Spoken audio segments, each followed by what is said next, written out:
बिस्मिल्लाहिर्रहमानिर्रहीम। अस्सलामु अलैकुम वरहमतुल्लाहि वबरकातुहू। मुअज़्ज़ज़ सामिईन व नाज़रीन, दांतों में अक्सर हमारे दर्द हो जाता है। घर में भी जो अफराद रहते हैं उनको भी हो जाता है, लेकिन वजीफ़ा मैं आज आपको बताता हूँ। अगर आप उस पर अमल कर लेते हैं, वजीफ़ा थोड़ा सा मुश्किल है, उसके लिए आपको नमाज पढ़नी पड़ेगी। नमाज में बहुत ही ज़्यादा बरकतें हैं, बहुत ज़्यादा बरकतें हैं, और नमाज के बहुत ज़्यादा फ़ज़ाइल हैं और बहुत ज़्यादा फ़वाइद भी हैं नमाज के। जो बंदा नमाज़ें अदा करता है उस बंदे की फिर मुश्किलें भी रब ताला आसान फरमा देता है, फिर बरकतें आना शुरू हो जाती हैं जो बंदा नमाज अदा करता है। तो आइए चलते हैं वजीफ़ा की तरफ।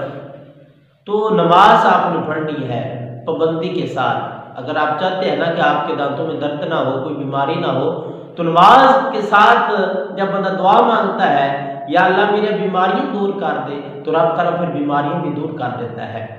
तो नमाज पढ़नी पड़ेगी आपको। अगर आप नमाज नहीं ना पढ़ते, फिर हो सकता है कि ये वजीफा आपके काम में ना आए। नमाज पढ़नी पड़ेगी, 5 वक्त की नमाज अदा करनी है।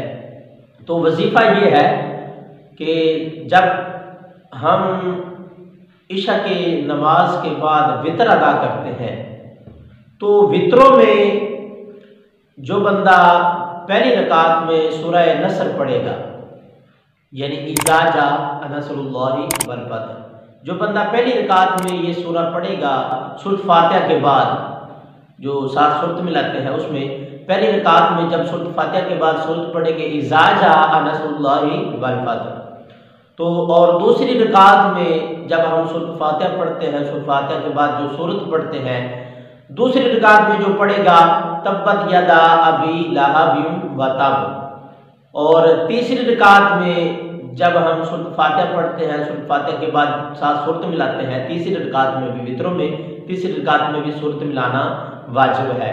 तो तीसरी रकात में जब हम सूरह फातिहा पढ़ेंगे, सूरह फातिहा के बाद सूरह इखलास पढ़नी। पहली रकात में सूरह इज़ा जाअ नसरुल्लाहि और दूसरी रकात में तब्बत यदा अबी लहब व तब, और तीसरी रकात में कुल हुवल्लाहु अहद।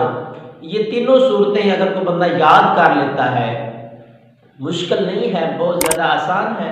जो उलमाए किराम हुफ़ाज़ किराम मेरी इस वीडियो को सुन रहे हैं उनको तो आती होगी, तो मैं उनके लिए बता रहा हूँ। जो सादा लोग हैं, जिनको जो सूरतें नहीं याद कर सकते, वो सूरतें ये याद करें, ये ज़रूरी है।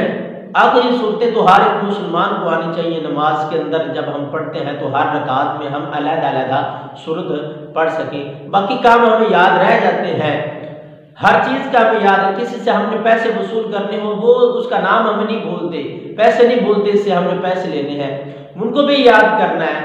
तो 7 सूरतें भी ज़रूर याद करनी है। तो मैंने बताया कि पहली रकात में सूरह इज़ा जाअ नसरुल्लाहि और दूसरी रकात में तब्बत यदा और तीसरी रकात में कुल हुवल्लाहु अहद। ये तीनों सूरतें जो बंदा पढ़ता है तो अल्लाह हज़रत अज़ीमुल बरकत परवाना शम्स रिसालत मुजद्दिदीन मिल्लत इमाम शाह अहमद रज़ा खान फाज़िल बरेलवी रहमतुल्लाह अलैह वो फरमाते हैं कि उस बंदे के दांतों में पूरी ज़िंदगी दर्द नहीं होगा।